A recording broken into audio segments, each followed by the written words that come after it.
Tayo'y manalangin. Ama naming Diyos, na may pagpapakumbabang lumalapit kami sa iyong harapan, lubos na nagpapasalamat sa pagkakataong ito ng pagsasama. Pinupuri ka namin sa iyong kabutihan, sa pagbibigay sa amin ng iyong salita, na nagbibigay ng buhay at karunungan sa aming mga puso. Hinihiling namin na ang iyong banal na espiritu ay manguna sa amin, buksan ang aming mga puso upang maunawaan at maisabuhay ang mensahe na aming pagninilayan ngayon. Tulungan mo kaming itugma ang aming mga isip at kilos ayon sa iyong kalooban. Alam na sa iyo lamang namin matatagpuan ang kapayapaan at seguridad. Naway lumabas kaming lahat sa panalangin ito na pinapalakas ng pananampalataya. Nagtitiwala sa iyong patnubay sa lahat ng pagkakataon. Naway mangyari ito sa pangalan ni Jesus. Amen. Ngayon, basahin natin ang Filipos Kabanata 4, mga talata 6 hanggang 7. Huwag kayong mabalisa tungkol sa anumang bagay. Sa halip, hingin ninyo sa Diyos ang lahat ng inyong kailangan sa pamamagitan ng panalangin na may pasasalamat. At ang kapayapaan ng Diyos, na higit pa sa kayang maunawaan ng tao, ang mag-ingat sa inyong mga puso at pag-iisip sa pamamagitan ni Kristo Jesus. Salita ng Diyos. Salamat sa Diyos. Ang mensaheng narinig natin ay nagbibigay ng napakalaking aral kung paano haharapin ang pag-alala at mga pagsubok sa ating pang-araw-araw na buhay. Inihahatid sa atin ni Apostol Pablo ang mahalagang payo na huwag tayong magpabigat sa mga alalahanin, kundi ipagkatiwala natin ang bawat isa sa mga ito sa Diyos, sa pamamagitan ng taimtim na panalangin at may pusong nagpapasalamat. Napapanahon ang aral na ito sa ating kasalukuyang pamumuhay.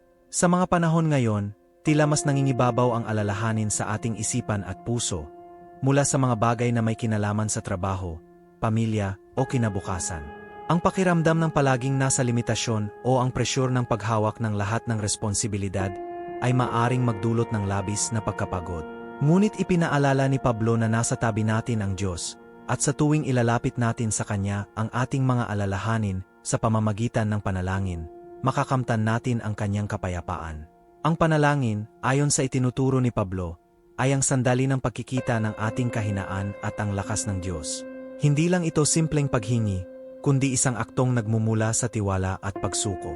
Kapag ibinabahagi natin sa Diyos ang ating mga takot at duda, at sabay nito'y nagpapahayag ng pasasalamat para sa mga biyayang natanggap, may kapangyarihang bumukas ang ating puso sa kapayapaan ng Diyos, isang kapayapaang higit sa kaya nating unawain.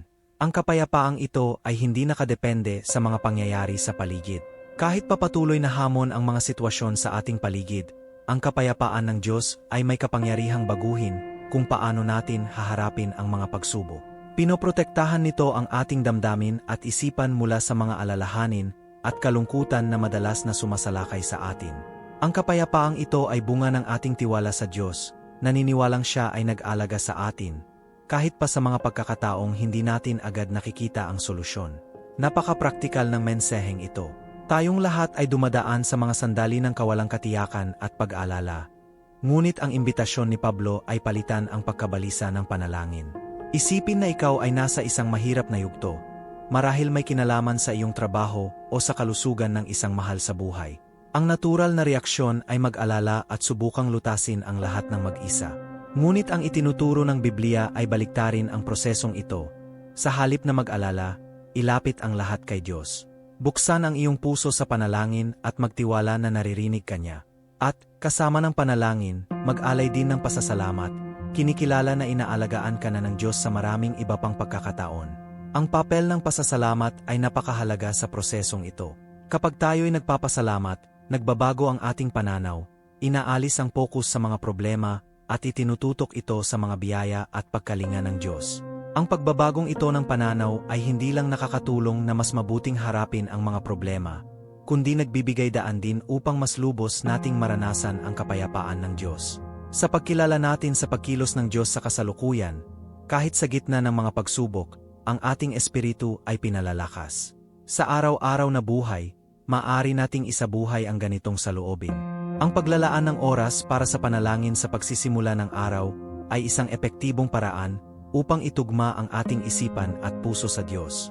Sa paggawa nito, ipinapahayag natin sa Diyos, "Ako'y nagtitiwala sa iyo. Ibinibigay ko sa iyo ang aking mga alalahanin at nagpapasalamat ako sa lahat ng nagawa mo na para sa akin." Ang simpleng gawaing ito ay maaring magdulot ng malaking pagbabago sa kung paano natin haharapin ang mga hamon. Maraming tao ang naririnig ang tungkol sa law of attraction at iniisip ang kahalagahan ng positibong pag-iisip para makaakit ng magagandang bagay. At bagamat mahalaga ang mga positibong kaisipan, bilang mga Kristiyano, alam natin na ang ating tunay na seguridad ay hindi lamang nasa ating isip kundi sa Panginoon. Ang Filipos Kabanata 4, mga talata 6 hanggang 7 ay nagpapaalala sa atin na kapag iniaayon natin ang ating mga kagustuhan at aksyon sa kalooban ng Diyos, ang kapayapaan at mga pagpapala niya ay sumusunod sa atin. Ang kapayapaang ito na higit sa ating pangunawa ay isang direktang bunga ng ating pananampalataya. Kapag namumuhay tayo ng may tiwala sa Diyos, hindi lang natin nakukuha ang mga bagay na ating hinahangad, kundi pati ang mga bagay na sa kanyang walang hanggang karunungan ay alam niyang pinakamahusay para sa atin. Kaya't ang mensaheng ito ay hindi lamang nag-inganyo na maghintay passively na bumuti ang mga bagay, kundi pinupukaw ang ating aktibong pagtitiwala at pagsuko sa Diyos. Isang praktikal na paraan upang palakasin ang tiwala na ito ay sa pamamagitan ng araw-araw na panalangin at pasasalamat. Ang pagpanatili ng isang diary ng pasasalamat, halimbawa, kung saan isinusulat mo araw-araw ang 3 bagay na pinasasalamatan mo, ay makakatulong sa iyo na paunlarin ang isang mas positibong pananaw at koneksyon sa pagkilos ng Diyos sa iyong buhay. Sa pag-alala sa mga biyayang ito, mas malinaw mong makikita ang kabutihan ng Diyos na nag-aambag sa iyong pagtitiwala. Isa pang halimbawa ay ang harapin ang mga pagsubok gamit ang isang tiyak na panalangin. Kapag dumating ang isang alalahanin, huminto sandali, manalangin, ipagkatiwala ang sitwasyon sa Diyos, at tapusin ito ng isang pasasalamat. Bagamat maaring mukhang simple ito, makikita mo sa paglipas ng panahon kung paano babaguhin ng simpleng gawain na ito ang iyong paraan ng pagharap sa takot at kawalang katiyakan. Sa mga oras ng kahirapan, tulad ng malubhang sakit o mga krisis sa pananalapi, kung kailan tila hindi matitiis ang alalahanin, ang dapat nating gawin ay mas lalo pang lumapit sa Diyos. Siya lamang ang makapagbibigay sa atin ng kapayapaang kinakailangan upang magpatuloy. Itinuturo sa atin ni Pablo na kahit sa pinakamatinding pagsubok, maaari tayong lumapit sa Diyos, manikluhod sa kanyang tulong, at sabay nito'y magpasalamat sa kanyang patuloy na pagkalinga. Sige, magdasal tayo ng sama-sama na may buong pananampalataya at pasasalamat, sapagkat dinirinig ng Panginoon ang ating mga dalangin. Ama namin, sumasalangit ka.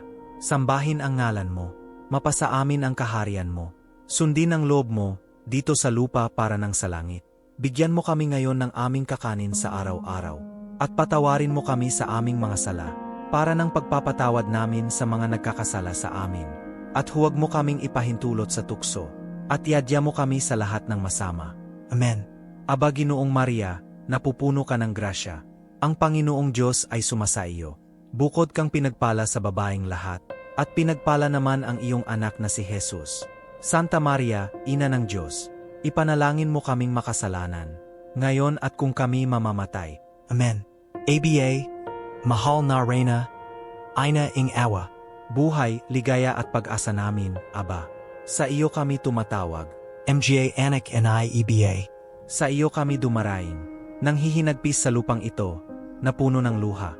Kaya nga, mahal na tagapamagitan, lingapin mo kami ng may awa, at ipakita mo sa amin si Jesus, ang mapalad na bunga ng iyong sinapupunan. O Mawain, O Mapagpala, O Mat Amos na Birang Maria, Kapanalangan mo kami, O Santang Ina ng Diyos, nang kami maging karapat-dapat magtamasa ng mga pangako ni Kristo. Amen. Nagtatapos kami sa pasasalamat sa iyo, Panginoon, para sa iyong patuloy na presensya sa aming mga buhay. Naway palagi naming maalala na ilapit sa iyo ang aming mga alalahanin sa panalangin. Tiyak na sa pagtitiwala sa iyong kalinga, ay mararanasan namin ang kapayapaang ikaw lamang ang makapagbibigay. Naway ang kapayapaang ito ay maghari sa aming mga puso at magpatnubay sa amin sa mga landas na iyong inilaan para sa amin. Sa pangalan ni Jesus, pinupuri at pinasasalamatan ka namin. Amen. Nagpapasalamat ako sa inyong lahat sa pagdalo ngayon.